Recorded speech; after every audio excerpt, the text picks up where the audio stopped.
sure. But I think I'm just going to go right into from this movie to another hotly anticipated superhero movie, quote unquote. I should say comic book movie. I'm taking my third round here. Joker Folie Deux from Todd Phillips. This is not in my eyes, this movie is not like doesn't carry the burden that Deadpool 3 does in terms of can comic book movies remain successful, because first of all, it's not a part of the MCU.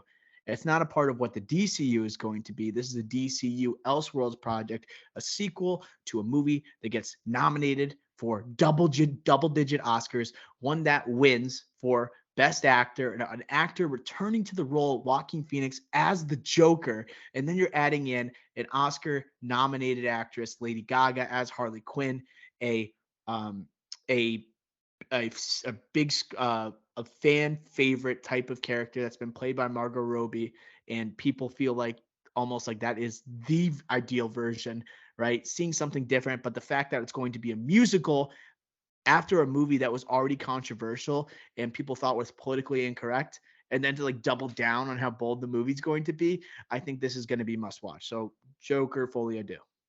Yeah, only DC movie coming out this year. Obviously not DCU. Joaquin Phoenix returned into his Oscar-winning role. I think it's got to be the musical element. This is all about the curiosity for me, because Yeah. Joker as a movie, I think it's good, not great. Best Picture nom, obviously 9 Oscar nominations, 2 wins. But again, one of those 2 wins was for the score, right? And musical here.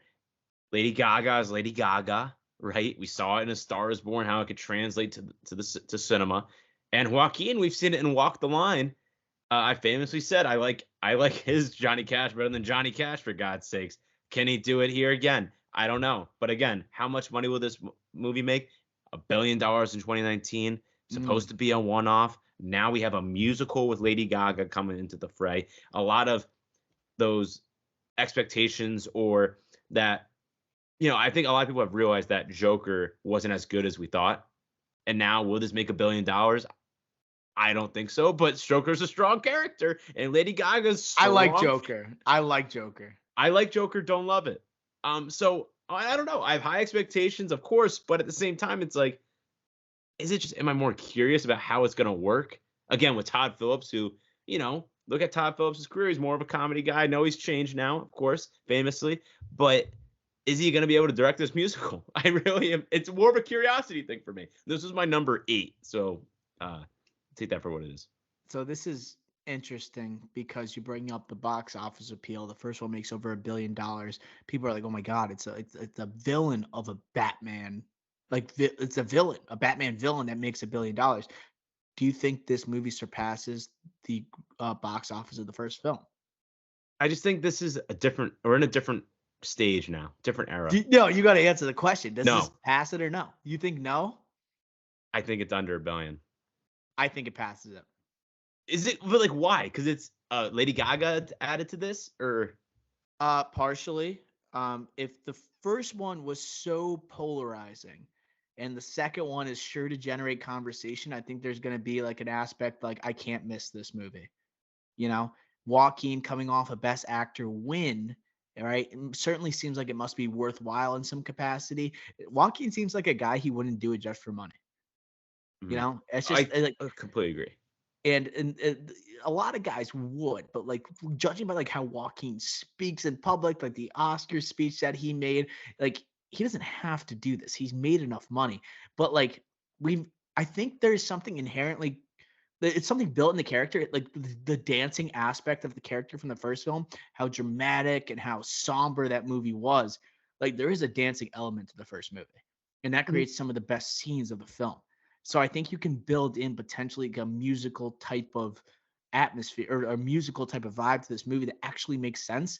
And he is so Looney Tunes. I think you can go on the lunacy and lean on it a little bit more so than the first film. And I think when you have those moments, like those musical moments with the Joker and Harley Quinn, it's almost gonna feel like more of a comic book element compared to the first movie that felt such a departure, like from the comic book lore. I think they'll have a stronger vibe here. I think people want to see like how it could incorporate Gotham City in a stronger in a stronger way here. Probably not. That's not a reason people are going to see it, but it's to see Lady Gaga in musical sequences. It's to see Joaquin Phoenix kind of build off this character he started and won Best Actor for. This is going to make more money than the first one in my eyes, no matter how good, even if it's worse than that movie. And also musicals, I'll say going back on my end was musicals are hit or miss at the box office. They really are. So if this hits, then yeah, it's you're Lady right. Gaga doing a musical. I know. But like, what if it's? I'm not even gonna say it. But like, just think of history of bad musicals. I don't want to put a bad name to this movie, even though it's because we're 10 months away, for God's sakes. But I will say positively to your end, I'm looking at the release calendar. It has a wide runway. It does. Like that's like the only movie in October that will make money. So this could get people, like word of mouth can spread. This could make money and potentially pass. I could see the path from what you were saying and looking at the release schedule. I definitely could see it. I think a part of this movie people are sleeping on. They're so hell bent on the musical aspect. I think we have been waiting for a movie where the Joker has to stand in court forever. And I think we're going to get that in this movie. And, think about those scenes from the first Joker movie, the ones that stick with you aside from the dancing sequences. It's him on the talk show, right? Those one-on-one and where he's given a platform to speak. I think you're going to get a lot of those, judging by the stills of this movie that have been coming out. It looks like they're on courtroom stairs, right? Or like stairs to a courtroom. Or I think you're going to have like more of that, like I'm speaking to a wider audience type of like setting here. I think it's going to provide quite the platform for like a Joaquin Phoenix and then a Lady Gaga. I'm interested to see how you can ground like a Harley Quinn type of character, the way they grounded the Joker. How can you do that?